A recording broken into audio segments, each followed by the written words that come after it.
We're so lucky to be able to deepen our study of the peace process in Colombia. And we have two specialists to do that with us today, and in a program that deepens the one we started with a few months ago with the Humberto de la Calle, who visited us and gave a presentation. He's one of the candidates, and he was also the peace negotiator in Havana. That was a very successful event. We're following up with this, and we'd like to be able to do more. So you have ideas, and we hope we can generate them today to be able to do more events, in a third event perhaps this year. We have two speakers. You should consult your program. The information about them is right there.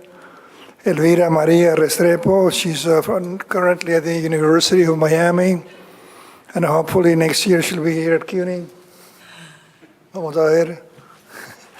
And then, of course, with Mari Roldán, Hunter College, and they will both be presenting different aspects of the peace process. Again, we have Mari. Is it Mari or Mary? Depends on whether you're my relative or a friend or in the United States. Either one is fine. Yeah, again, I urge you to read the program because they're very important persons for us, and we want to do more with them in the future. The peace process started, I think, in 2012, after many years of conflict, which left probably more than 200,000 deaths, victims. Yes. Well. And then they started under Presidente Juan Manuel Santos, whom you work with for a while, and then it involved on the other side las FARC, the Revolutionary Armed Forces of Colombia. There was a bit of a complicated process at the end, but on November 29, 30, 2016, both houses of the Congress in Colombia ratified a revised peace accord. And that's active now. And that is important for many reasons. One of them is the upcoming elections. The first one, of course, is the peace coming to Colombia after, again, many years of conflict. But this year, I think it's in May 27. The presidential elections. There will be presidential elections. And for the first time, of course, in many years, the FARC is running, right? Absolutely.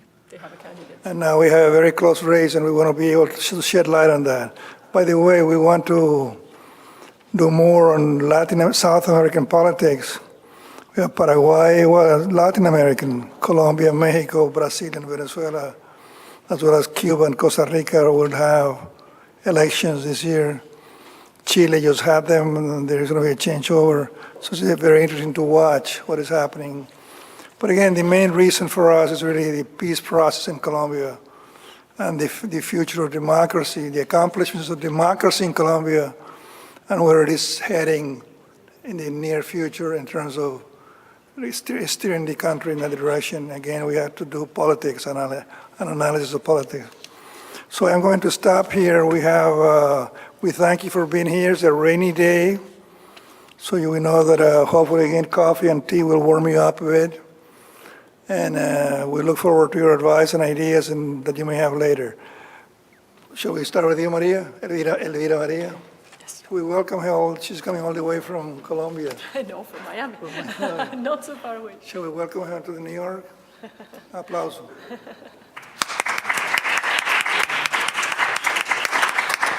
Thank you so much, and thank you so much, Professor Font and CUNY, for this invitation. I am going to start with a brief overview of the conflict for those of you who are not familiar with it. I'm just going to start with this picture because most people ask me all the time what the end of the war means, or the end of the conflict with the FARC means in Colombia. And as a Colombian, I would say that seeing this picture that I took in Caquetá, which is one of the strongholds in the south of Colombia that I've never visited before, it's an amazing achievement to see the ex-combatants dressed in civilians going to a dance festival, and this is actually a big change. Very young people changing from their camouflage into their civil life.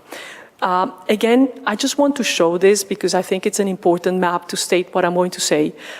This is actually, obviously, the map of Colombia. And I'm just going to explain the keys to you. I just put some data there for you to know, for those who are less familiar with the conflict. So far, as much as I look at the Registro Único de Víctimas, which is the registry where we have all the victims of the conflict, there were 8.1 million registered victims. The definition of victims is very ample. It's for the whole family, so that's why there are so many, but still, it's a huge number. Most of these victims are displaced victims. 80% of the victims are civilians. This happens in most conflicts across the world. And what I want to show you here is the war at its height, the peak of the war, which is in 2000. This is data collected from daily attacks. This is the unique data that Colombia has. I don't think there's any other country that has that. Daily data from attacks, combats, and obviously deaths from the conflict in a period of 6 months from the June to 1st of July, I think, to the end of 2000. So the keys to understand this is the circles. The yellow circle is the combats between the government and the guerrillas. The blue are the attacks of the paramilitary, the right-wing paramilitary. The green are the attacks of the guerrillas, and the red are the killings. Of course, the size of the circle is the size of the attack. And let me just show you this. So this is what Colombia looked in the year 2000. And the reason why I wanted to show you this, as much as share the map that took forever to do with a lot of people, it's not my own creation, is actually just to see how difficult it is to determine the responsibility of any one of the actors. At this stage, we had two guerrillas, the ELN, which is still on the run, the FARC, now dismantled, and obviously the paramilitary and the government forces, the military. It's very difficult to determine and to individualize the responsibility of these actors in a complex conflict that is a multi-actor conflict. So briefly, again, for those of you who are not familiar with this is a chronology of the peace process. The peace process starts in August 2010 when President Santos, in his inaugural speech, said, "I have the keys of peace in my hand." It's interesting to think that President Santos was the Ministry of Defense of the former administration, that of Álvaro Uribe, and he was the one that hit most severely the FARC militarily. The greatest hits to the Secretariado and the greatest losses for the FARC were during those years that he was minister. So it was an interesting thing to see a military person, a person that had seen the war from a military point of view, to be a peace negotiator. I think this played a very important part in the process. It would take 2 years for those secretive exploratory talks between the representatives of the FARC and representatives of the government to sit finally in the negotiation table. On the 19th of October 2012, it was announced in Norway, because Norway has been a guarantor country of the peace process, that the talks would start. And they began in Havana in November of 2012. This on itself was controversial. Havana obviously was contested as a place, but it turned out to be an important place for the safety, to keep the safety of the guerrilla and of all the negotiators, and also the secretiveness of a peace process that is needed for it not to be leaking information all the time. So that turned out to be a very important venue, and that's why it was chosen. The peace process, I think, is a beautiful peace process in terms of its architecture and in terms of its background.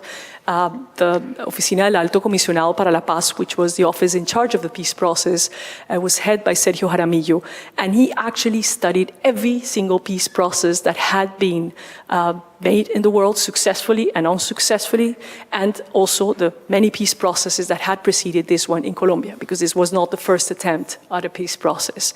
So that was an amazing thing, and is a data that would be useful for the rest of the world. And I think the peace process of Colombia would become, I hope it is successful, but even if it's not, as a peace process, an amazing document. It has 5 main topical thematic pre-agreements, and this is a principle that was also set from the start. Nothing will be agreed upon until everything was agreed upon.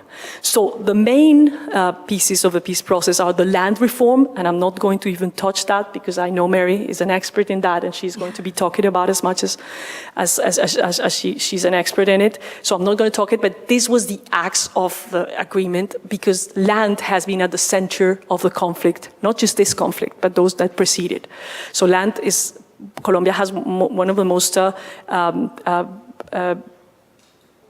excessive land concentration in the world and very unequal distribution. So that was the first pre-agreement in May 2013. 6 months later, the second pre-agreement came forward, which was the political inclusion. What this agreement sought was to actually widen democracy to new social movements and obviously to reach deep Colombia that had been forgotten by our so-called oldest democracy. So that was a very important agreement. It was reached and most people reacted fine. At the stage, this was just posted on the web and everybody could access these pre-agreements and there was not much discussion in Colombia at the time. Then came 6 months later, it was kind of incredibly organized, the illicit drug pre-agreement. I don't need to explain this to you. Colombia has been a strong producer of drugs and has suffered from this atrocious situation for years. Crop substitution, alternative development, and obviously dealing with drugs as a health and not a criminal issue was part of the agreement. I'm not going to stop much there. Then we have the fourth pre-agreement, which is what I want to stop a little bit and show you more, because it's perhaps the axe of and the most complex of all the pre-agreements in terms of basically convincing Colombians, the FARC, and the world that this was an acceptable system of justice for the victims and reparations and truth. So the interesting thing of this chronology, if you look at it, and I'm going to go a little bit fast because I thought I had a few more minutes, is that many things were corrected. For example, you see on the left, on August 2014, the military subcommission. The military had been always left out of the peace agreements in Colombia before. So this time, the president and its team decided that the military had to be part of it for it to be successful. So that was a correction. Then there's a ceasefire, and as I said, the Justice Peace Agreement, that I will come back in a moment to talk about that. The United Nations was verified throughout the process. And finally, they managed to sign, the FARC and the government, the original, I call it original peace agreement, OPA, in August 2016. All was fine until then, but the president decided that he needed a peace referendum. He needed the people, the Colombian people, to approve this peace process, and that this was important. This was not a constitutional obligation. He didn't need to do it. He decided to do it, and I think it was a mistake, with all respect. We know the story of referendums across the world, and we know about many other cases that I don't want to bring now. But that was obviously lost. It was lost by a small margin, but it caused a lot of harm. And the period between October and November the 24th, October the 2nd, November the 24th, was a very complex period for Colombians and for the peace process implementation. And I think the divide and the polarization that society got at that moment is what is impeding now the main implementation and the lock of this peace process in the future. I would analyze that.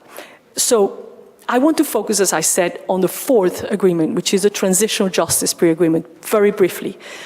This tried, and this is what I just want to it was the hardest to negotiate to determine this responsibility, and that's what I show you the map. It was very difficult to understand that the armed forces, the paramilitary and the guerrillas would be treated under the same framework. It was also very difficult for the state to accept responsibility for the crimes against humanity that it had committed and to put everybody at the same level. So they decided, as they do in most peace processes, this was not an innovation of Colombia, to actually do an amnesty for the rank and file FARC fighters that had not committed crimes against humanity. But the leaders would be charged with the most serious and representative crimes, and they would face a special justice. What is this special justice? It's a restorative justice that gives two avenues. One for those who confess, and those that confess to these crimes would have alternative penalties, which are similar to restorative justice, not retribution, of 5 to 8 years of community work. This was heavily criticized. This with effective restriction of liberty, everything that is in red, was tremendously contested, misinterpreted, and to a certain extent difficult to understand for the people that had suffered these crimes. Those who did not confess will go to the criminal ordinary system and will face penalties, ordinary penalties of jail of 20 years. This, and this is another addition, would also apply to the armed forces, and this is a novel thing, to the sponsors of the right-wing paramilitary. And these are third parties, civilians, corporations, multinationals, and anybody that had financed or supported the paramilitaries that had operated in Colombia for a long time. This, as I said, was the most contentious part, and it keeps being. So there were many firsts in this peace process that are important to take into account. I think the most important part of this peace process is the putting of the victims at the center. There were concrete rights, women, minorities, and also this unique registration of every single victim. It is freely accessible online. You can access it. You can see what type of crimes these victims were victims of, and not who, because they don't attribute responsibility. It's not a judicial organism, but you can access all this information. This is pretty unique for anybody that studies conflict, to look at the conflict from the perspective of the victims. It gives a very different face to the war. It was inclusive because it included the victims at the negotiation table. This was very unique. There were 60 victims that went and faced the negotiators of both teams, and obviously the armed forces. I believe that it was pretty transparent. That's what I say it's a first. The pre-agreements were freely accessible online. For example, South Africa, even after the Truth and Reconciliation conflict, you had to pay to access the records. Here, they are all free. All the memory documents are free. Everything is accessible online. There was the International Criminal Court oversight, which I think is very important, because with the negotiation of justice, the justice packet that I was just showing you, the transitional justice packet, it was very difficult to understand why are we leaving aside the retribution. Why are we allowing people that committed crimes against humanity to go free in exchange for truth, which was the ultimate goal of this pact? And not in exchange, but how much justice do we need to balance a little bit of justice, a little bit of truth, or a lot of truth, hopefully, and reparation for the victims so that everybody is satisfied. And that is obviously what the goal of transitional justice is. So this comprehensive system of justice, as I said earlier, included command responsibility and corporate actors, multinationals, etc. Beyond the peace process, I think the other characteristic that I think is notable is the fact that it tried to deal with the causes of war. And this is also unique in peace processes, because you try to resolve and to reach a negotiation, but you don't try to resolve the issues that led to the conflict. So I think this also was very novel, to address the root causes. So achievements, very quickly, the negative peace that can be monitored. There's a think tank called CEDAC, for those of you who are interested, that monitors exactly. I mean, violence of the conflict has gone near zero, and you can access all that. The demobilization was quite remarkable. It was not only monitored by the United Nations, but there were more weapons given than combatants demobilized. This is unique in the world. This is also a first. And the weapons were quite modern, which is another characteristic that doesn't happen often in after conflicts. Usually you get very old weapons. They gave weapons that were brand new, that were being used in the war. So that is quite remarkable. As I said, the register, a collective and individual reparations, where there's a certain list of things that are going on as we speak. This is a process that is still under implementation. There has been demining in certain municipalities. Colombia is probably the second most mined country in the world. So this has been a huge issue. Many of the victims are victims of mines. And obviously there is process of land restitutions that Mary, I'm sure, is going to talk. FARC, and this is a very incredible thing, has become a political party. I think on Whitley they kept the same acronym, and they tried to change it, but we have, who was the head of the FARC, running for president of Colombia. I mean, the polls don't give him much hope, but he's there. He's in the contest. He has been booed. There has been some aggressive interventions in the streets, many of them coordinated, and it's concerning, but they have to already guarantee 10 members in Congress for the incoming elections in a month. And obviously, the institutions that are going to implement the Special Justice and the Truth Commission have already they already exist. There is a building, there are people there, and they have already started. So the greatest paradox to me, and this is something that many people might not agree with, but to me the greatest paradox of this peace process is the fact that the international community has fully supported this process from the onset, to the point that when the peace process, the peace referendum was lost, the president was given the Nobel Peace Prize in order for him somehow to kind of get the back of the international community and get back into his job of not allowing this peace process to fail. Most Colombians are not. My hypothesis, or my hypothesis is, that the rightist and regional politicians, the landed elites, and the new elites that often came from organized crime, are the greatest challenge to the peace process today. Historically, they have impeded the success of most peace processes with left-wing guerrillas since 1982. This is heavily documented by historians. I don't need to talk about it. Mary must be an expert on it. Fear also that the peace process, rural transformation, would reduce their disproportionate economic and political power, because the war hit many victims, but many people also were profiting from the war or from the conflict. And also, I think, the peace process challenges for the first time the impunity with which elite had been able to operate and benefit from the conflict. This was a no victors conflict. There's no victor's justice. How have they done this? So for me, the first attempt to derail the peace process was this misinformation campaign that was run against the 2016 peace referendum. This was organized and targeted, and via the social networks, as it has been in many other parts of the world, and it really polarized the civil society.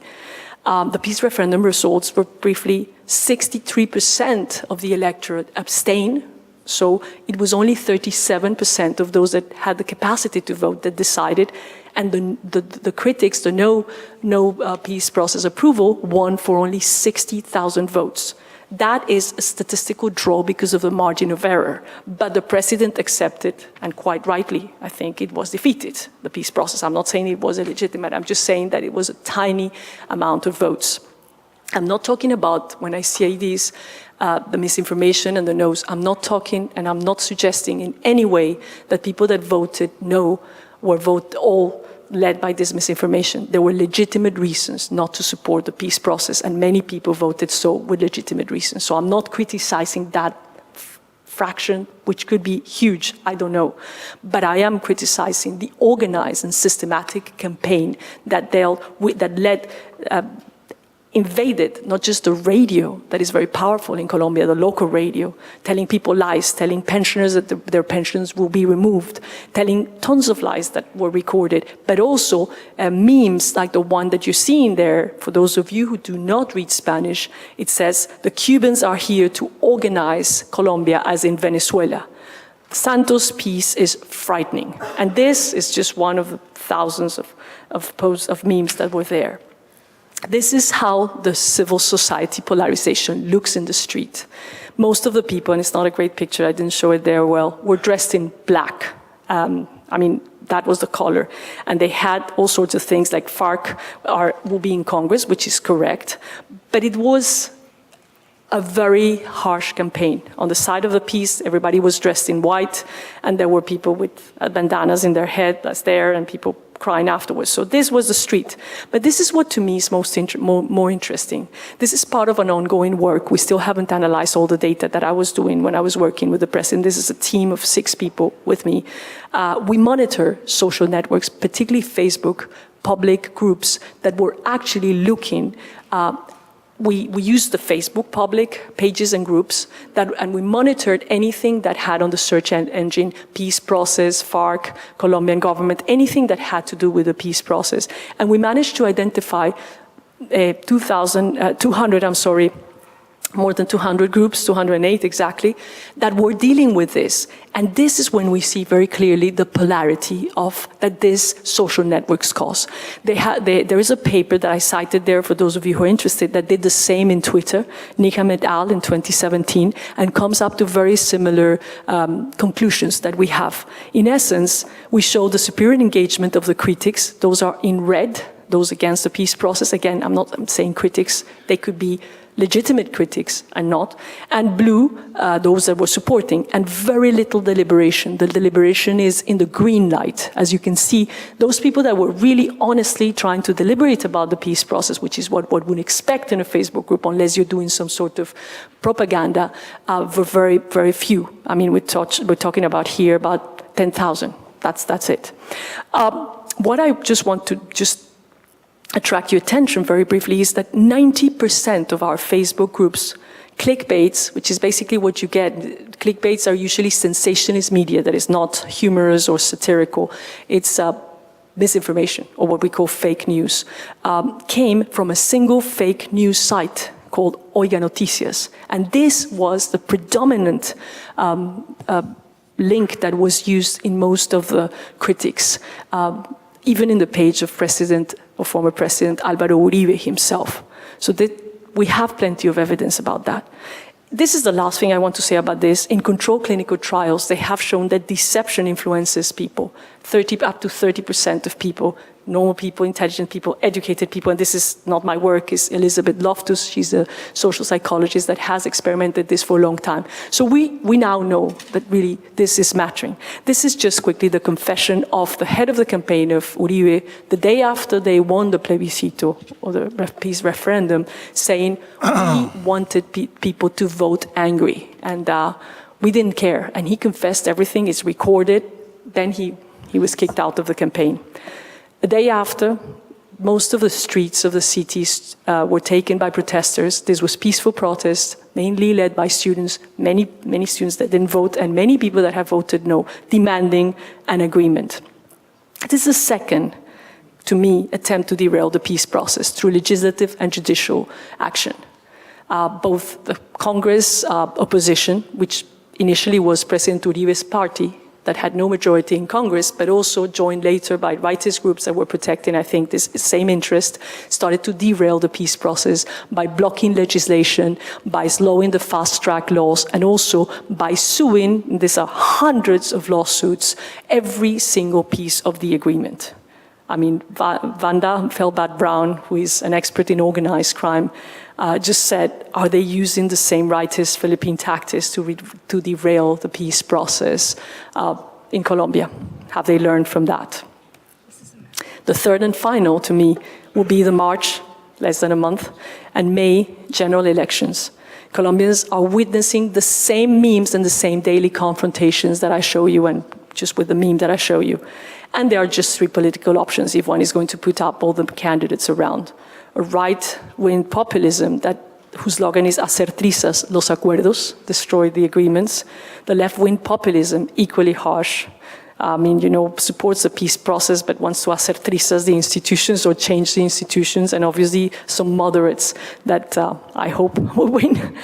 To me, the great loss are the victims, and this doesn't need much explanation. And I think the victims are also the soldiers. There are lots of terrifying testimonies of the soldiers at war. This is just one telling about, how he saw the face of hell.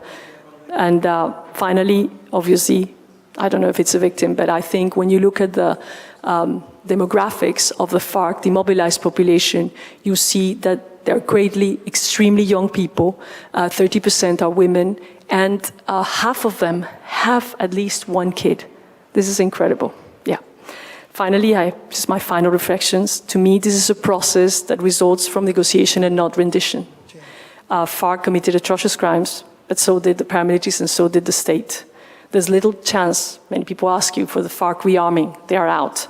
But there's a lot of dissidents now, and there have been lots of leaders that have been killed, and there are lots of real challenges that we should be looking at, and not this extension of the elites kind of war that has been waged in parallel, and that has no longer an excuse, as they had, to blame everything on the FARC.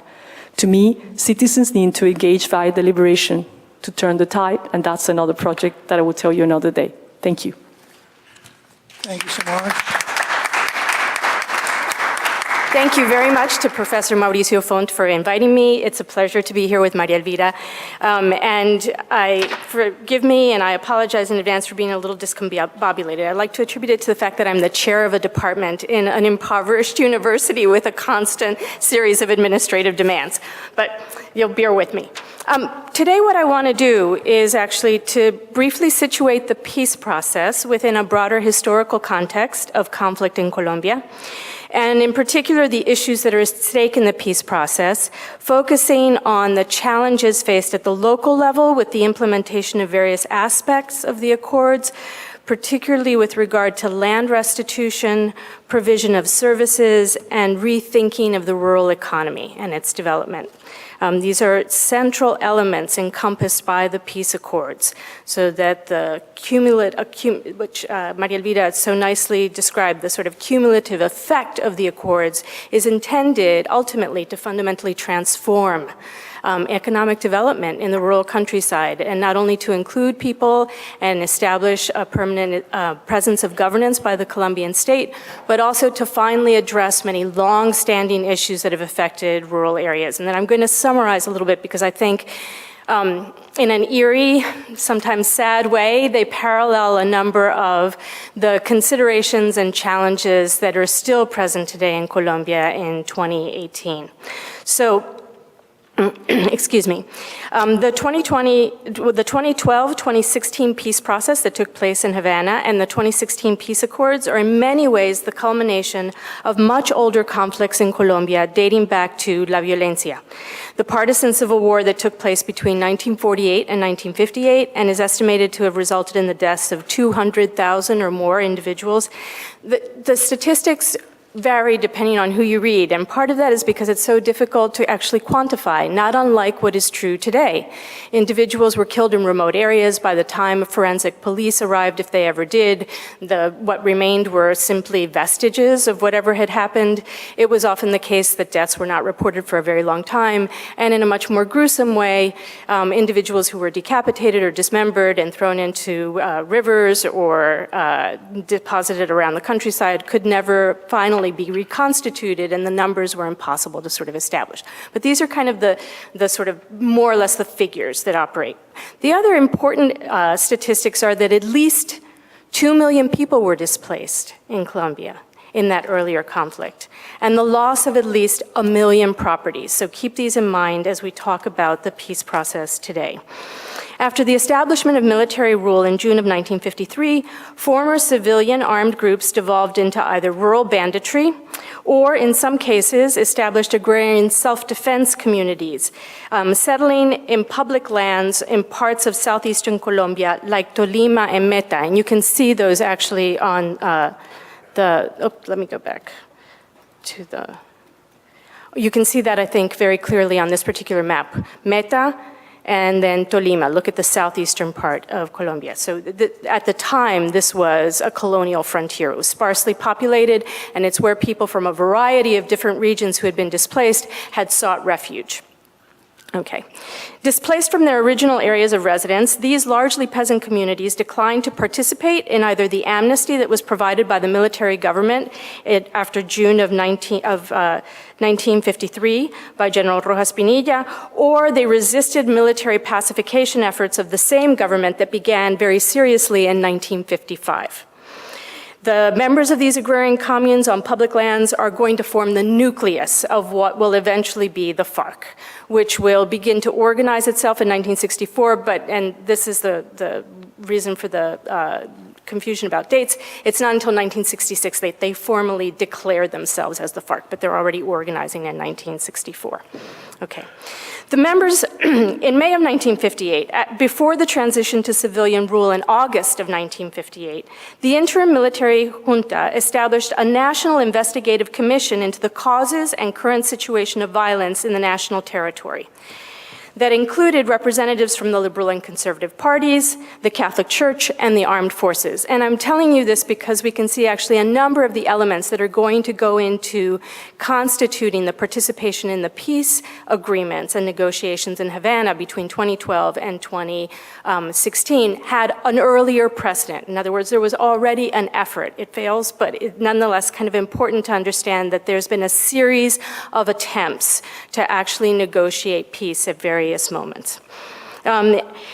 This included those representatives and the establishment of a national rehabilitation office to further social assistance that was created in the same year. Now, at the time, the category of victims that is now very important and that, as Maria Elvira pointed out, is one of the very critical aspects of the peace negotiations and accords. They were really made the centerpiece of the accords.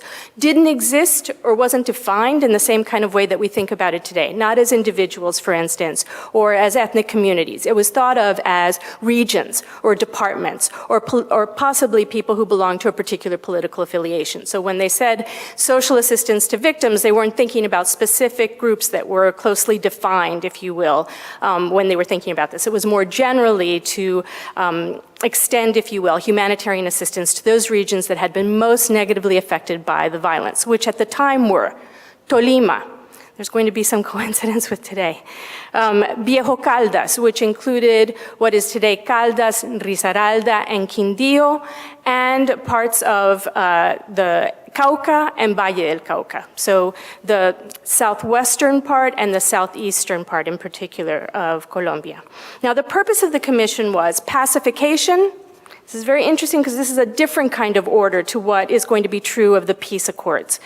Pacification, rehabilitation, and humanitarian assistance. And the commission delivered verbal reports. They never actually wrote up a kind of written report, although we'll see that one of the very critical figures in that commission, Monsignor Guzman, who will later go on to write La Violencia en Colombia, the phenomenally important 1962 publication that represented a kind of ethnographic investigation he conducted with Orlando Falsborda, a rural sociologist actually trained here in the United States, and with Eduardo Umaña, who was a very important jurist in Colombia, will be the kind of written element that was missing from these verbal reports in 1959. Now, Monsignor Guzman was a participant of the original commission, and he's going to go on to conduct interviews and to actually travel, in many cases by foot, mule, bus. I'm going to show a picture. People have sometimes a funny notion of what it means to actually do some of this work of going into areas to either provide restitution or to try to address or collect data. I'm going to get to them at the bottom. So look at that. Now that's a settlement, but look at those mountains. And if you think about the fact that between 54 and 56% of the national physical territory of Colombia is occupied by 6% of the population, you have a sense of what the geographic obstacles, leaving aside political willingness, a kind of commitment to actually addressing these kinds of issues might entail. Physically, it's an extraordinarily daunting prospect. And in part, that is also what has affected, for instance, the ability to address and resolve la violencia, but also why it was able to persist for many decades. Despite the repeated suggestions of a failed state and of the FARC about to take over the Colombian government, that existed in the sort of overexerted imaginations of certain political analysts, but in fact was not really a reality. Most of these groups are heavily concentrated in what are very remote areas. What gives them an enormous power, or gave them an enormous power, were the strategically important resources and illicit cultivation, and the corridors of exchange that they managed to exact control over, where the state had never had very significant presence, but where we also need to remember that the vast majority of Colombians didn't live in. And in fact, if we look at something like the vote of the different provinces, just to illustrate this, you can see that the areas in the southeastern and southern section of Colombia, where, for instance, 50 to 60% of the population voted to approve the peace talks, are among that 54 to 56% of the national territory that holds less than 6% of the population. So even if all of those people had rushed to vote, it wouldn't have made a difference because the vast majority of the population is concentrated in cities. And if you look at the very dense settlement, Antioquia, for instance, where the no is going to be phenomenal, right, over 70%. Although interestingly enough, and I can't go into detail here or I'll extend beyond my time, but we can talk about it in the question and answer period, it's very interesting to note the municipalities most affected by displacement and violence in Antioquia did vote yes. Right? So even within an overwhelmingly conservative region like Antioquia, the particular areas where Afro-descendant populations and indigenous populations and those most affected by violence were located actually voted for the peace accords. They in the interests of finally bringing to an end this particular conflict. Okay, so in between these two events, the establishment of the commission to find out what had gone on in these various regions during La Violencia, and the publication of Monsignor Guzman, Orlando Falsbordas, and Umaña's La Violencia en Colombia, which for the first time documented the horrors. Here's one of the realities people didn't know. I know that sounds ridiculous to say, but not the extent, and no one had ever gone out. It's really the first, in some ways, it's kind of the first truth commission, where people went out, where individuals, researchers like these individuals, but also even representatives of the state, went out and actually inquired and collected the stories of the people who had lived through the violence, and they were shocked. And it becomes a very critical moment. And the material that they collect is going to be the basis for Alberto Lleras Camargo, the very first president of the National Front administration between 1958 and 1962's efforts to actually address, and again, the eerie premonition, address many of the elements in very similar kinds of ways to those of the peace accords to try to bring a negotiated peace settlement to these areas. For instance, we're going to see that through the good offices of intermediaries like Monsignor Guzman and some of the agents that were representatives of the state, the Lleras Camargo government will conclude that among the principal problems that Colombia faces in these areas, and that had been one of the crucial causes of creating violence, was the absence of the presence of the state, the extreme concentration of land, the lack of infrastructure to integrate remote rural areas to markets. It doesn't make any difference if you're able to cultivate something if you can't sell it because there's no way to transport it to a market. And there's no one to be able to purchase it because everybody is producing exactly the same commodity. So this is one of the critical issues. The absence of schools, employment, and credit. Cheap credit was one of the critical elements, and actually this dates back to the 1930s efforts of Alfonso López Pumarejo and the creation of the ICT, which will be the Instituto de Crédito Territorial in 1939, precisely to provide credit to many of these individual smallholders in order to be able to invest in land and ultimately be able to appeal for titles. And in fact, among the early demands of those individuals who will form the FARC, and this may surprise you, is not the distribution of land, but the ability to have long-term, low-interest credit to purchase the land. Isn't that a remarkable notion? And to achieve public sector employment. In fact, Manuel Marulanda, Tiro Fijo, the longtime leader of the FARC, worked as a road worker as part of these policies that were implemented under the Lleras Camargo government. So we see a lot of the continuities, I think, with the past and what continues to be true to some degree in the present. Among the most important approaches taken by the Lleras Camargo government was the establishment of land tribunals. These were intended to collect information and process the claims of restitution in cases of forcible displacement and land abandonment, or the loss of these due to violence, particularly in places like Cauca and Tolima. Besides the promise of public works development and employment and the building of infrastructure, roads was one of the critical demands that was made by some of these armed groups in the interest of demobilizing and signing a peace agreement with the government. And finally, addressing the long-standing problem of the lack of land titles and the access to land in the Colombian countryside. This led to the development of Law 135 and a land reform that was passed in 1961.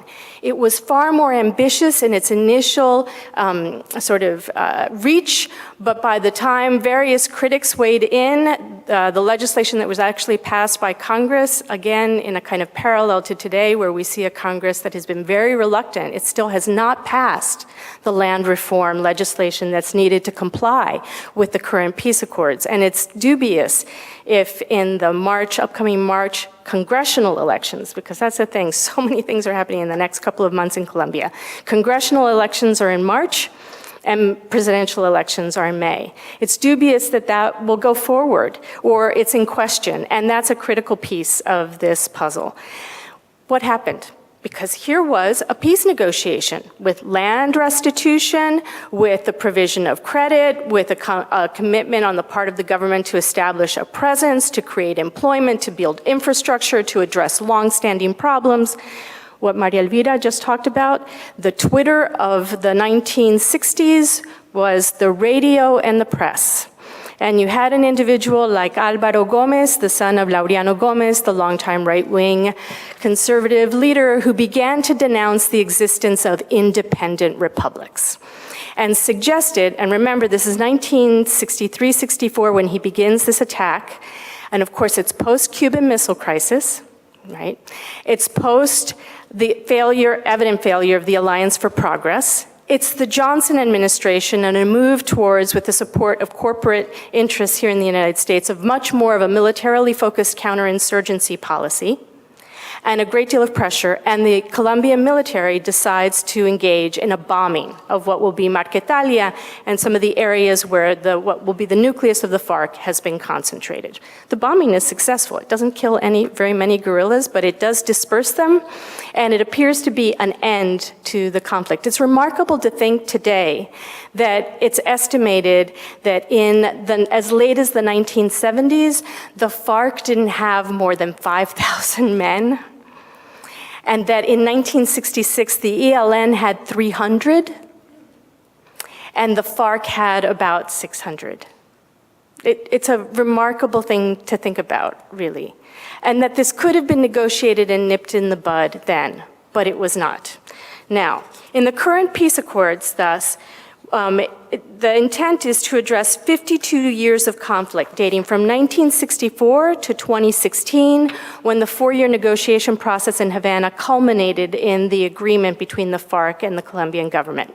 With the exception of the item explicitly addressing the issue of drug trafficking, which of course didn't actually exist, not in its monumental form at that time, every single other issue that's addressed in the peace accords was part of the concerns that the government had, and that in some way or another it developed policies in that initial period between 1958 and 1961 to address with the group that would become the FARC. It's kind of remarkable to think this. Now, it wouldn't be an exaggeration to suggest that the real problems affecting Colombia's rural sector, had they been addressed in 1961-62, might have nipped the conflict in the bud. However, that's not what happened. So here I want to talk about why land is such a crucial element, to describe a little bit about the evolution of land concentration, to relate it to two very crucial issues: displacement and the possibilities of restitution because of the kinds of economic development that have been engaged in as a result, in part, of the conflict that exists there, and the challenge that faces Colombia and the Colombian government and the communities that live in these areas that are affected by violence, by the vacuum that has been created by the absence of the demobilization of the FARC. So first I'm going to talk about the land. In 1954, it was estimated that less than 1% of Colombians owned 31.5% of arable land, and properties that were 500 hectares or more. And people know that a hectare is like 2.24 acres, so double that. 55% of farmers owned property that was less than 10 hectares, what we nominally consider a minifundio. 2.2 acres, again, remember, for hectares. By 1961, 1.2 owned 45% of the total arable land, in property holding of 2,500 hectares or more. Okay, you see that there's been a growth now. 64.1% of Colombian farmers lived in poverty, and 30.2% were subsistence farmers, meaning they didn't produce enough to really be able to sustain themselves, or just barely. By 1984, we're talking 23 years later, large landowners, defined as those people who owned properties that were more than 2,000 hectares, had gained the most from the doubling in the size of productive land in Colombia. So there'd been an increase in the amount of land that was actually being cultivated, but the vast majority of that land was concentrated in a small number of hands. By 1994, 82.4% of Colombian farmers own a minifundio, defined as an income equivalent to about 3 minimum salaries. And by the 2000s, the scenario had improved very little, and in fact had declined dramatically. 0.4. We're not at 1.2, we're not at 1%. 0.4% of all farms occupy 67.7% of the productive land, and it's concentrated in an ever smaller number of hands.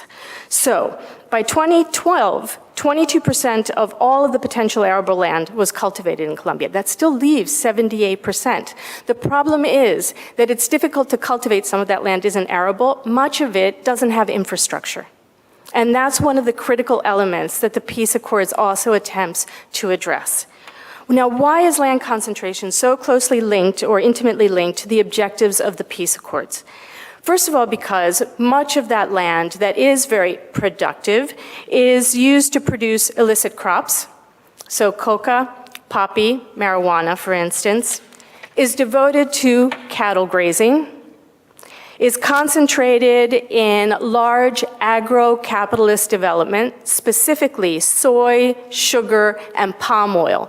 Colombia is now the #1 world producer of palm oil. And for those of you who don't know, some of us who are ecologically sustainable or try to be discovered, that in fact it's in everything. It's in absolutely everything. Your Ecovay dishwashing soap, forget it. It has palm oil. It's a critical issue. It's also because of the growth of extraction, specifically with regard to mining, and Maria Elvira mentioned coal mining. Colombia has the largest open pit coal mine in the world, but it's also illegal and legal extraction in the form of gold mining, for instance. All of these are fast-growing, very profitable areas, but they are not ones that subsistence farmers have access to. 2 minutes, okay. And they're not ones that lend themselves easily to be able to resolve the problem of restituting land. So it leads to deforestation, it leads to displacement, and the areas where these productive forms of agricultural or extractive development have taken hold and are most successful coincide almost absolutely, I'm going to try and see if I have a map of this, with those areas that are primarily occupied by Afro-descendant populations. I think I had one. Okay. You can actually see the FARC on the, which has the ochre areas, and the other one is the map for votes. But the concentration where you see the ochre areas are some of the most important areas, for instance, of development of coca, extraction, soy, palm oil, etc. All right, now, so these abandoned and dispossessed lands are estimated at 6.8 million hectares. The Fondo de Tierras that's been established, the land fund, estimates 3 million hectares. There's an obvious disjuncture there. So 6.8 million hectares are estimated to have been lost by people who were forcibly displaced, by land that has been concentrated and devoted now to new kinds of production. But the land fund only contemplates 3 million hectares of land in restituting it. It's estimated that since 2011, when the Ley de Víctimas y Restitución was established before the peace negotiations, between then and now, less than 150,000 hectares have actually been restituted. So there's a long way to go. And the idea is that this, I want to say that I'm a total supporter of the peace accords because I'm sounding like a terrible critic. It's just, these are the realities, right? There are very serious challenges and obstacles to actually being able to satisfy this in the time frame that has been suggested, for instance, by the peace accords. Before people become disillusioned, we're already seeing, for instance, that the lentitude or the difficult technical difficulties for the Colombian government to arrive at areas and determine who the rightful owner of land is, this is one of the critical issues as well. Even in the question of the state wanting to. Here's what happens. Most of the land that was forcibly displaced with the greatest amount of displaced population occurred between the 1990s and 2006. It was a huge wave. It had been happening since the 1980s, but it really accelerates through the 1990s to 2006. It's lessened, but it's still quite significant, over 150,000 people being displaced after 2006. But here's the problem. Those lands were concentrated, for instance, in places where there were illegal groups who bought them up and concentrated them to produce palm oil, or to engage in cattle grazing, or for the purpose of extraction. Even in cases where, after a long judicial process, it's been established that those lands were illegally obtained, and the communities are encouraged to return and have those lands redistributed to them, they don't dare to do so. Because the paramilitaries may not formally exist anymore, but now they are legitimate businessmen. Married, in cooperation, collaborating with important other business and political sectors in those particular areas. Who's going to defend the land advocate or the peasant community that arrives and says, I've got a little certificate and it says that that land actually now belongs to me? No one. And I've done actually a number of pro bono, for instance, asylum cases for precisely this. Advocates of individuals in the Northern Caribbean area who have to flee because when they go to try and support the communities to get these lands, they're in fact targeted for assassination. So this is a very critical issue. Another, and I'm going to finish up, another very critical issue is that Un minuto. Yep. Menos. Is that even if there is a vast acceleration of implementation and restituting land, and even if it is possible to get over this obstacle of the fact that much of this land has been sold, concentrated in much larger stakeholdings, some with multinational presence, for instance, so that disengaging all of the various sort of elements or threads of who owned it when or what, the problem remains, and here's where gender comes in, titling. Colombia has faced a problem of not having an effective cadastral census or office since the 1930s. In fact, in 1936, Alfonso López Pumarejo, as part of the Revolution on the March, and in the wake of and in response to concerted land conflicts, established Law 200, which said that that property had a social function, first of all, and that in a dispute between a large estate that was uncultivated and colonos or settlers who had worked it, the state would come in on the side of the colonos or settlers and it would indemnify the large landholders. The problem became that nobody had a title. And researching this and finding whose title was legitimate opened a Pandora's box. This problem has never been resolved in Colombia. It remains. It becomes a particularly crucial issue for women because so many of the victims, and also, I have to say with enormous admiration, bravest and most persistent leaders of social movements like Afro-Colombian women in the Chocó, the Ruta de la Paz in the Magdalena Medio, are women who are widows. And how do they get that land? Who can prove if their husbands, in most cases, didn't have titles? It's even harder for a woman to be able to prove or to get the kind of credit that she would need to be able to adequately exploit that land if she were able to receive a title. So to conclude. Gracias, profesora. Thank you, Mary.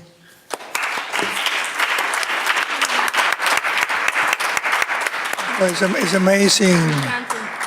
Both professors gave us an excellent overview of issues about violence in Colombia. Violence in Colombia goes back to La Guerra de los Mil Días, no? 19th century. The literature and the economics, politics is huge, and they have done a heroic attempt at synthesizing some of the main ideas, bringing us to our own days.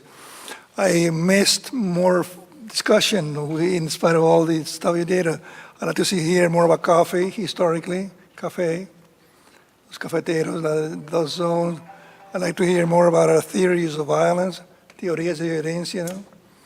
And I'd like to hear more about the other issues like, what the other did I write here? Well, the drug issue, the intersection between violence, la violencia, and the drug issue. But these are huge issues. We'll have to pursue them in the future. The only reason I mention them is to invite all of us to continue addressing this very fine case that has been, from the standpoint of economics and sociology and anthropology and what have you, that has been studied by historians also for so many years so well. And I personally, I thank you because at one point in my life, I thought about writing my dissertation in Colombia. And I actually did research, working a bit with Hirschman, Albert Hirschman, and his advice, going back to the 1930s, but let's leave that. Was Runaway? Was that his advice? That book that Mary mentioned several times, Guzman, La Violencia en Colombia, is an incredible volume. If you ever have time to look at it, do so. It's shocking, it's mind-boggling, but it's also so good, so realistic. And it's a fantastic documentation of the nature of violence in Colombia and the beauty of la violencia. So thank you both. All of that is a thank you. We have more issues to address in the future, but right now we want to invite you to ask questions, make brief comments, very brief. So if we're lucky, we can go around and ask all kinds of questions. Questions? Yeah. You can stand up if you wish, because well, this room is awkward for acoustics. History of drugs, and I'm actually coming out with a book this year with a Colombian biologist, which is about the origins of cocaine in Colombia. And so I also wanted to endorse, although everything you talked about was fascinating and I'm sympathetic with it, but I wish you would elaborate a little bit more on the illicit drugs provisions, particularly giving us an update on what you think are the prospects of. My comment is about something embedded in Mary's presentation, which is you see brilliantly this long cycle that really goes back to the 50s and 60s about the problem of violence, the problem of land, the problems of democracy that would be theoretically resolved by the peace accords. But I would also add, given the research that we've done, that the problem of drugs also relates to exactly the same period. Specifically, meta, which you pointed out there, and a few other departments, the failed resettlement programs is exactly where, that's the theme of our book, The Origins of Cocaine, is exactly where cocaine emerged. Not surprised. The implications of that are actually pretty complicated, because the implications of that is that these were not so low. They were actually the areas where the government was most involved at that time in the Amazon areas. And that infrastructure development and all these things that are good, we think of as good, if they fail, and if they can backfire into even greater problems. That's what the history of cocaine shows, not only in Colombia, but also exactly the same in Peru and Bolivia, the exact same pattern. But I was wondering, in just overall, how the illicit drugs part of the puzzle here, your facial expression was, it's not going to go well. Or let's do it in 2 minutes or less. Okay, actually, I'm so pleased that you're You have coming to out use with the that microphone. because I'm so pleased that you're coming out with that because honestly, we don't know an enormous amount really about the historical origins of illicit cultivation. But your larger point about the fact that infrastructure invites can be as much of infrastructure development and development of these frontiers can invite as many problems as it actually seeks to resolve is absolutely correct. If you look, for instance, at an area that I know much better, some of the most intense areas of coca cultivation right now are around Ituango, which is in the northernmost part of Antioquia, which of course during La Violencia became an important corridor for smuggling cattle and coffee. Back and forth, right? It was sparsely populated. It becomes these routes that begin to emerge, for instance, and it was very close to the building of the Carretera del Mar, which connected Medellin to Turbo to the Caribbean, right? So you see an absolute parallel. I think it's not going to go well. Well, okay, there are a number of things there. One is that in 2015, the Colombian government suspended, for instance, the aerial fumigation. After years and years of cocaleros and the populations in these various communities, because it doesn't just affect cocaleros, it affects everyone. The way in which Roundup is distributed by planes here in the United States is very low to the ground, but this is, of course, jungle canopy. It's imprecise, it spreads, and it kills everything in its wake, not just the coca that's targeted, but the legitimate cultivation, et cetera. So that was good, but now with pressure from the Trump administration that has effectively said that if, because coca production has gone through the roof in 2016, that it will not support and will cut back on peace, on money for developing the peace accords if, in fact, Colombia doesn't forcibly eradicate and reduce those totals. We've already had several deaths. We had 8 campesinos die in Tumaco, precisely because of forcible eradication. Despite the fact that the accord said that these had to be negotiated with the communities, that the whole point was to create popular participation, that they would have a say in these kinds of development projects. But under this kind of pressure, what inevitably happens is that you have a tension between a pressure from outside and a desire to comply with that so as not to lose funds and the reality on the ground. We'll have to do a whole session on drug in the future, so we promise you that. We will invite you too. I'll tell you, this time we'll take 3 questions because we're running out of time. Is not a lot.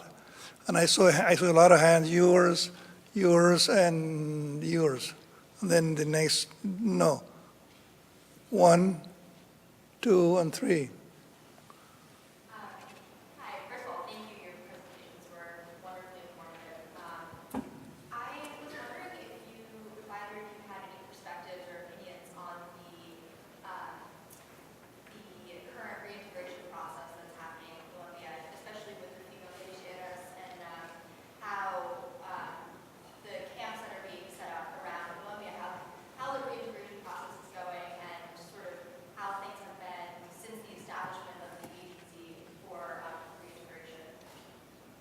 All right, that's one question. Please write down your answers. Yep. Yes. Okay, thank you. Just speak out loud. I'm here with some of my friends, which compose the Colombian Studies Group. There's about 6 of us scattered. And first, we'd like to thank Professor Font for organizing this event. We were very excited to hear that the issue of Colombia is getting some light. Second, my question is regarding, I wish you would have spoken a little more about not only the drug problem, but also the driver right now of that drug problem, which is more, now that the forefront of the excuse, the Batrim, how that has played out, and particularly, there's one that causes a lot of problems, which is autodefensas regionalistas, which are, from what I read about a week ago, 8,000 men strong. So if you can elaborate on that. And lastly, I'd just like to invite everybody, especially in the panel, to an event next month that we're doing at Columbia University with different student groups. We're bringing the 6 top candidates to debate March 23rd. We'd love Stiller Center and professors here to give us feedback, and perhaps we can tell you. Good, thank you. Thank you. Appreciate it. Thank you. Great. Yes. Thank you so much for those presentations.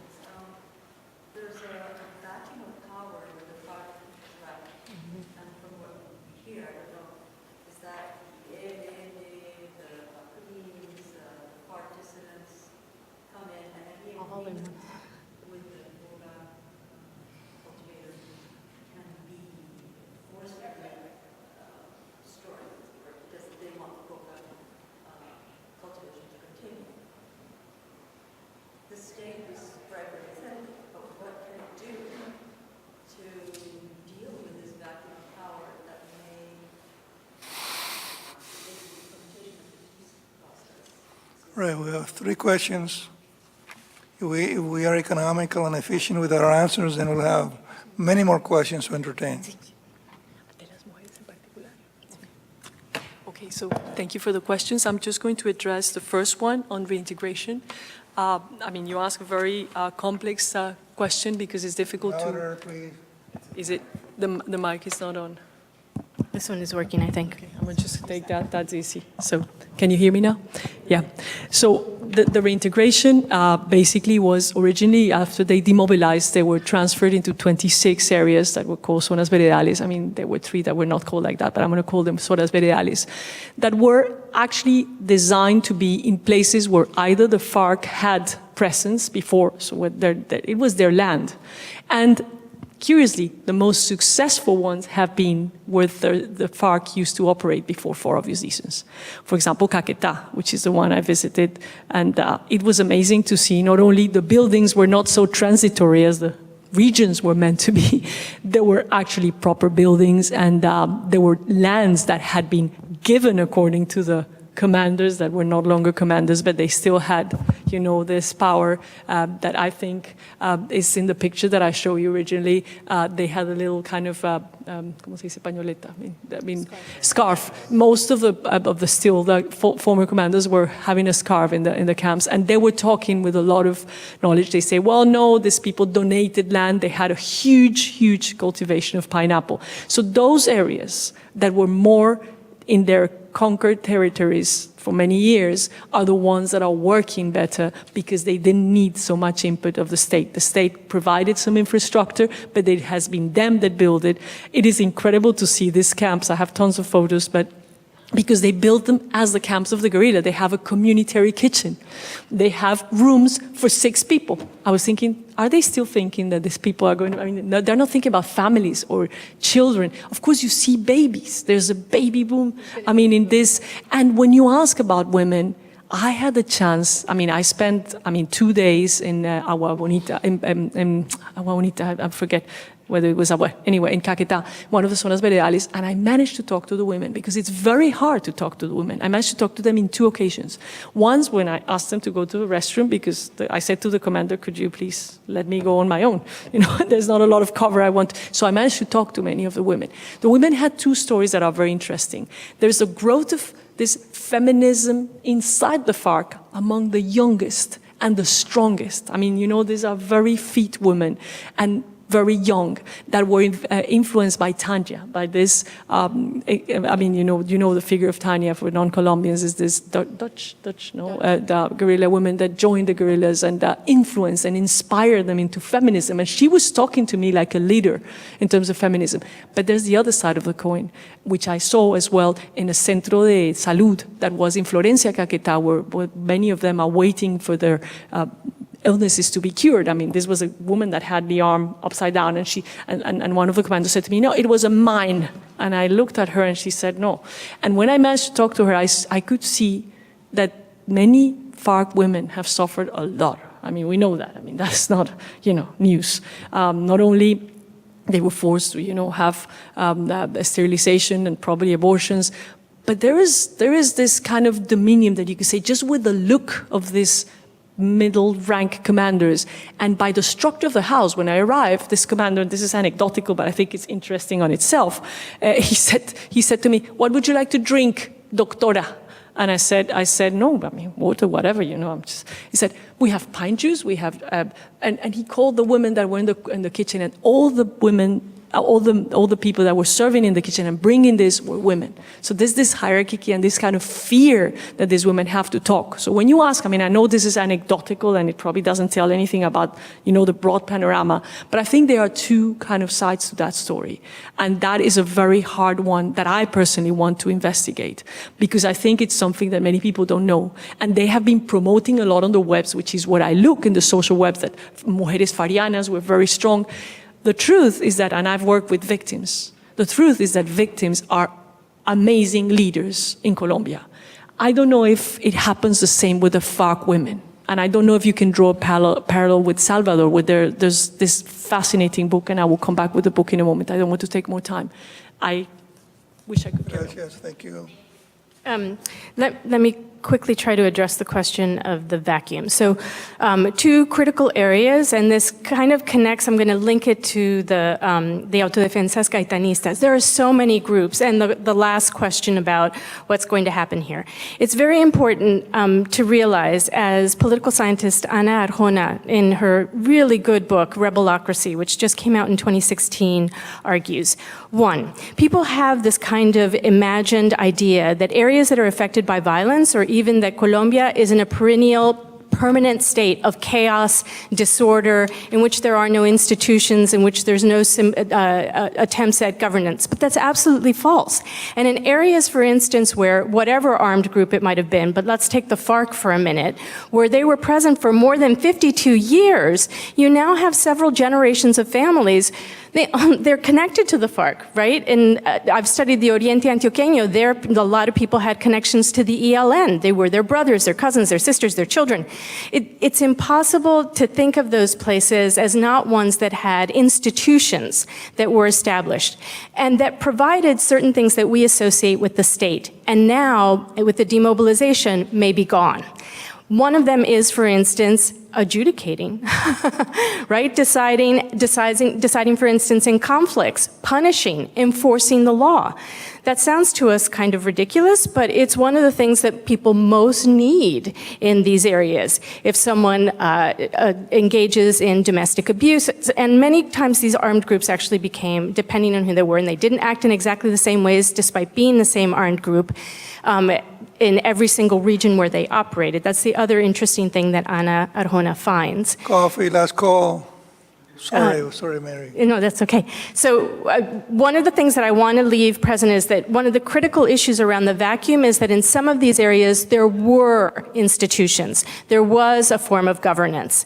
Maybe it was repressive. Maybe not everyone agreed with it. But in some of these areas where the only state that anybody knew for a couple of different generations was the FARC, not having them there anymore is scary. It's terrifying. And that's one of the reasons why the state has to move in as quickly as possible, because it has to establish a presence. We're seeing areas where some of these individuals in the 26 zones are leaving because the state hasn't arrived, and they're terrified. And it's sent a message to criminal organizations, but also to competing groups that are battling over this territorial control of very valuable corridors, for instance, all through, starting from the southeastern section of Nariño, around Tumaco, through Guaviare, continuing through the various rivers and out to Venezuela, for instance, right, out east to Venezuela, but also southeast into Brazil.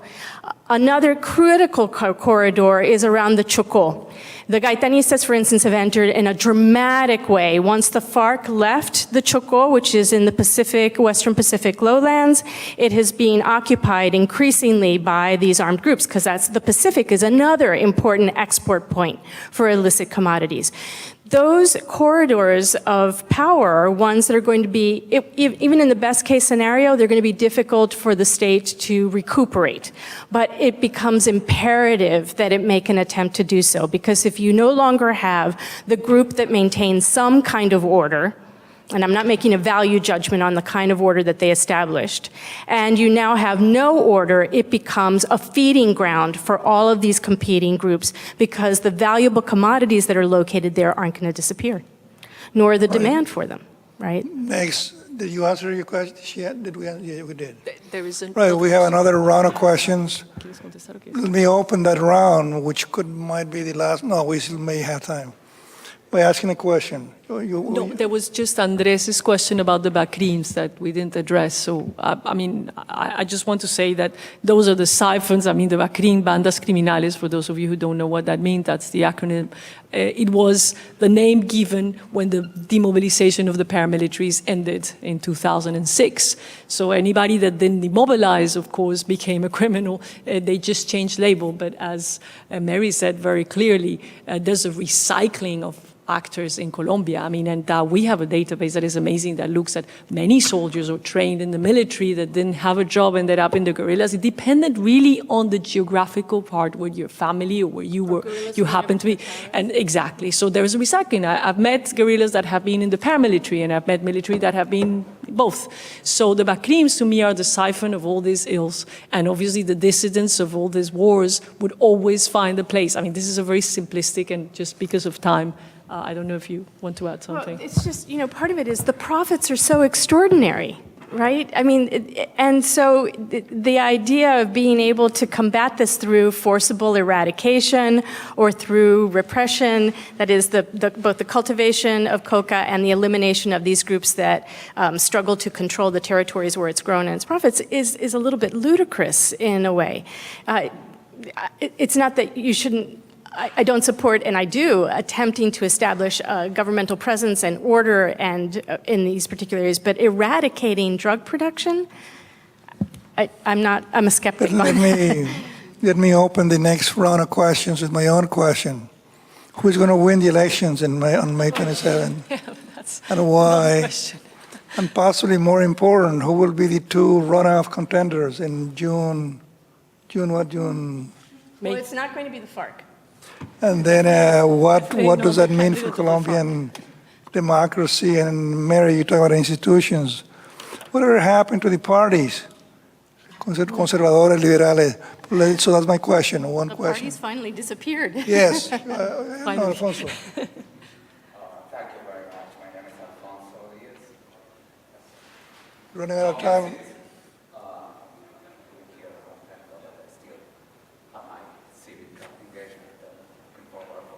Tiene que hablar alto. I wonder if, thank you. If any of you read or are familiar with the book that is kind of obscure, depending on an economist, Julio Silva Colmenares, 1977, more than 40 years ago, Los Verdaderos Dueños del País.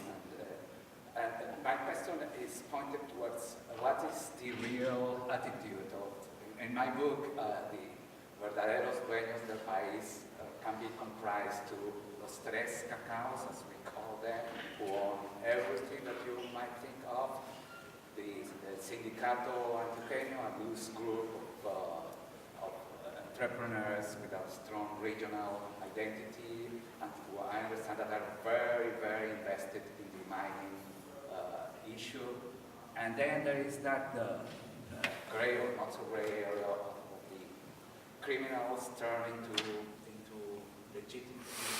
Talk about our own candidates, if I can do that provocative expression. What is their real? I know that one of them, Dylan, let's call them by their names, is strongly opposed to the peace process. He has a big outlet, station, radio, and all the power. The other two, I do not know. So your question is? What is the attitude of the Towards the peace process. The guys who really own the country? Okay, yes. Politicians who are just Very good. Thank you. Okay, I would like to know your opinion about Alto. I would like to know your opinion about the process, the peace process with the ELN. How do you what are your ideas about this negotiation with the guerrilla? Gracias. With the ELN. Well, let's ask one last question on this round. You've been wanting to ask a question from the beginning. That's more efficient. Thank you. Okay, thank you. My name is Aura Angelica from the Colombian study group also. I want to ask about the reconciliation, like for the society, if we can talk about that in this moment, because there are a lot of polarization in Colombia. So it's possible to talk about reconciliation in Colombia? Very good. So let's answer those questions as efficiently. If we do that efficiently, then we can take another round to close with. If we do, so I'll ask you to please be succinct. So one of the interesting things, we're going to go to the question about the cacaos. The GEA, which is what the Sindicato Antioqueño now calls itself, the Grupo Empresarial Antioqueño, actually supported the peace accords, which is kind of interesting in that overwhelmingly conservative Antioquia, they were spokesmen for it. And they considered it an imperfect peace and that it sacrificed certain elements of justice, just as President Santos suggested was the case. You can get one thing but not the other. And what you'll see is that you can have contradictions. In other words, the very same individuals who may be extracting a considerable amount of profit by the way in which the economy has developed over these last several decades may also have reasons why supporting the peace process also enables or supports their economic ambitions, because they're not all centered, for instance, in extraction. They're also centered in, for instance, transforming a city like Medellin into supposedly a technological and information-based capital, and one that wants to attract not just multinational engagement, but in fact to become a kind of center of a new and innovative sort of economic production that's not based in extraction, that's not based, for instance, in old factory systems or manufacturing, but in fact is kind of the wave of the future. So you can have these contradictions. I can't speak absolutely to who the owners of the country are in their relationship to the peace process. I will say one thing, and it connects to what happened to the parties, and that is, we've seen a recalibration, actually, of alliances, of interest groups that not only have reorganized old traditional political affiliations into the emergence of new movements, but we see very paradoxical bedfellows. So, for instance, the extreme right or the right-leaning part of the Catholic Church aligning itself with Protestant evangelicals to oppose the peace process, with other sectors of the church playing a very important role as mediators in the peace process.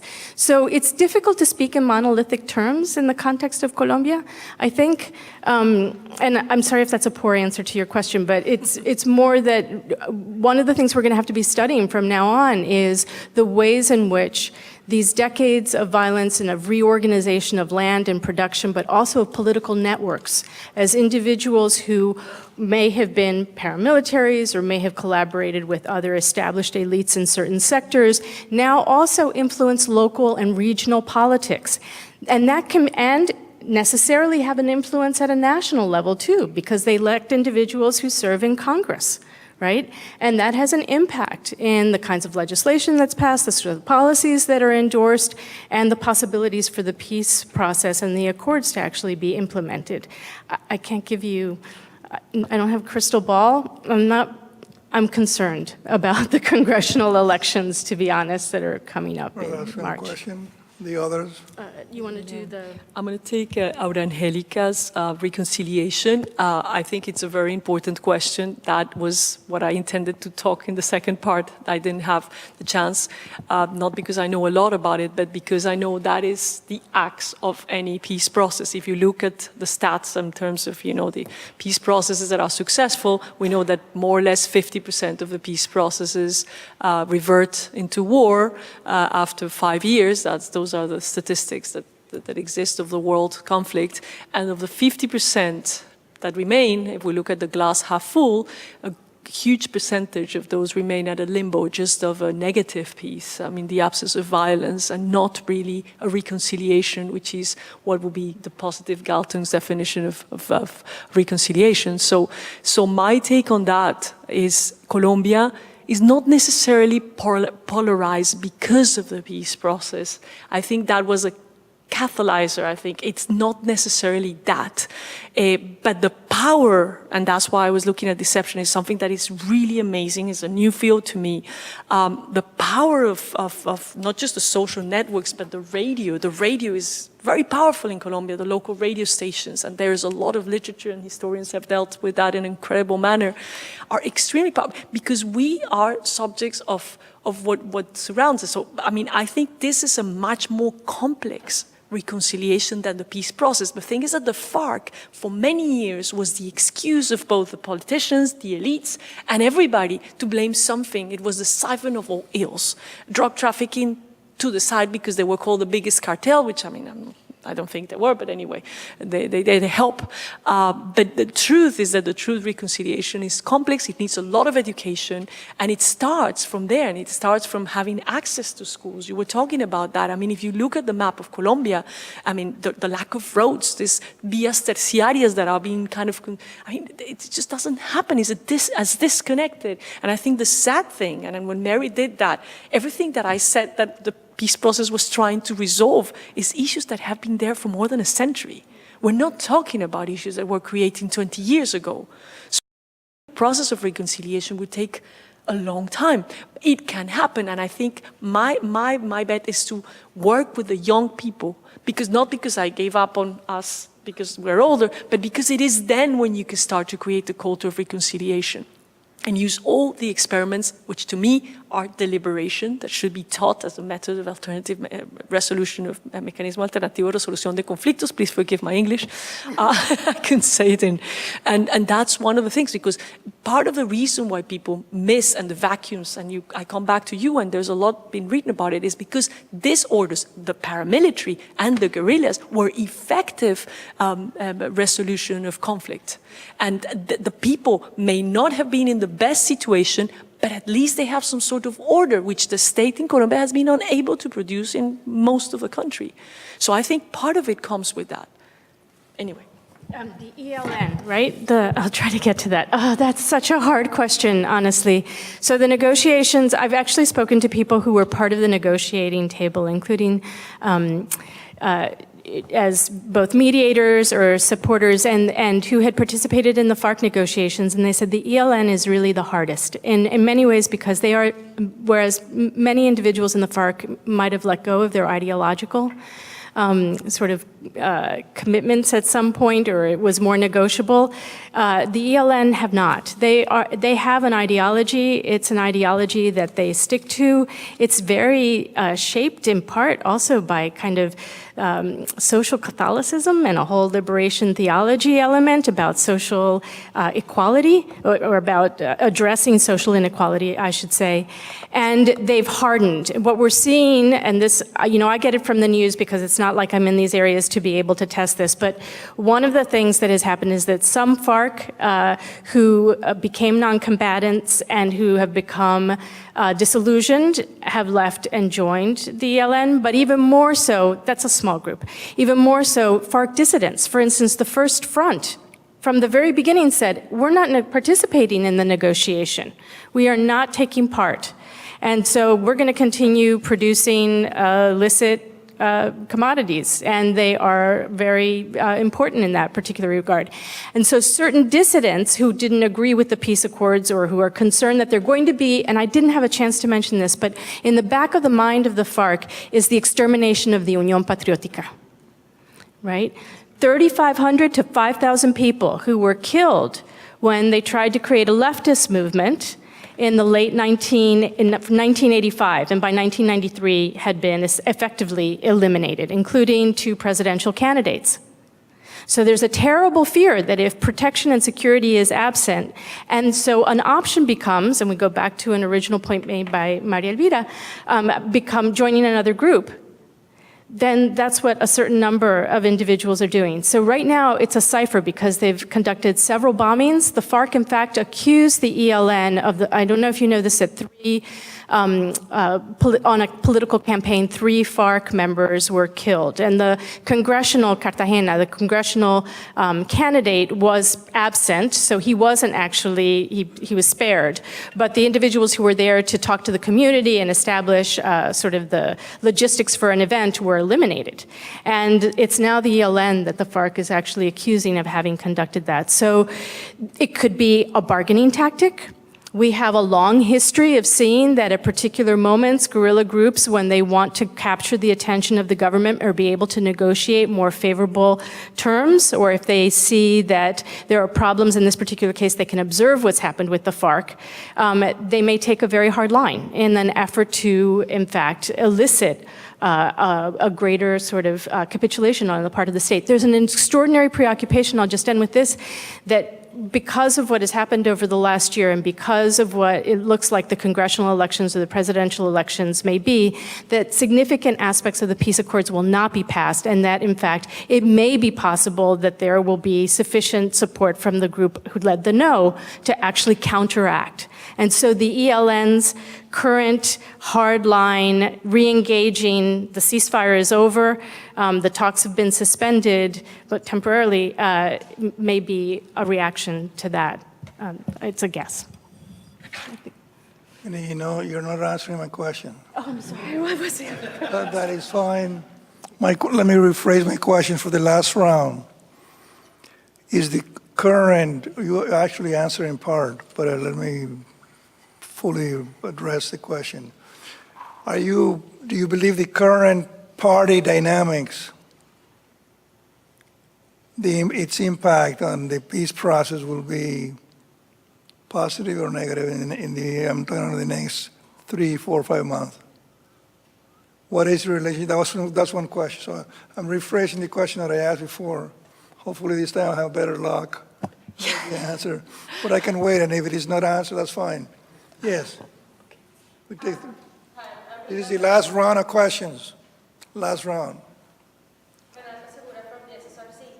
Elvira, I just wanted to actually challenge a little bit of the challenge. I think your main hypothesis that the elites are the ones opposing the peace process is something that we can mostly all agree with. I mean, I guess we're the elite, which I don't even think that they would deny. But I think you really are giving a pass to the government when you're describing the sort of successes. You're essentially not giving any responsibility to the government on how both the negotiation was conducted and the process before the referendum to explain why the referendum failed or why the no won. And I think in particular, I really have an issue with two of the ways in which you describe the process, which is that you said that it was inclusive and transparent. And I think the great majority of Colombians would actually disagree with that. I think the fact that the victims came to Havana was incredibly important, but I don't think that makes the process inclusive. I think most people felt that the process happened far away from them, behind door closed. I think those were important characteristics of the process for the process to be successful in the sense of demobilizing the party. Question. No, I don't have a question, I have a comment. So, good. Good. So we're running out of... I said one transparent. I think it would do the same thing. I think people felt that after the fact they were told what was decided. And I think in the spirit of lessons learned and of thinking how to move forward with the FARC, we have to also acknowledge that the government did this in a way that was really poorly transmitted to the population. So much sense.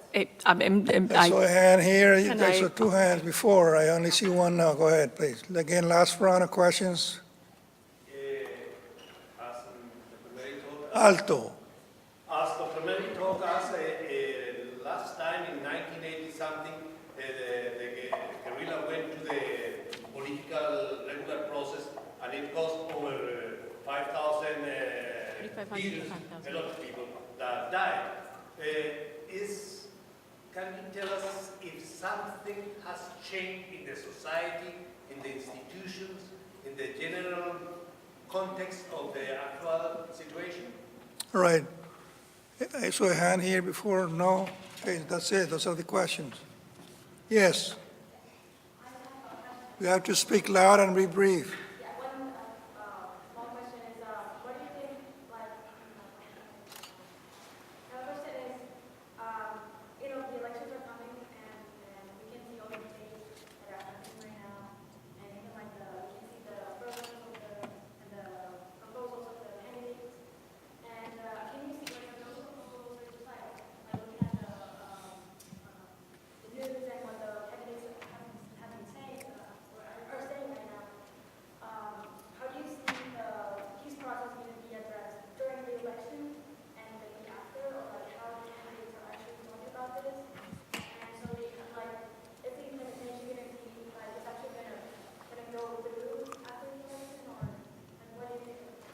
Again, we are making an effort to... Charge for psychic predictions. We are making an effort to address as many questions today as we can.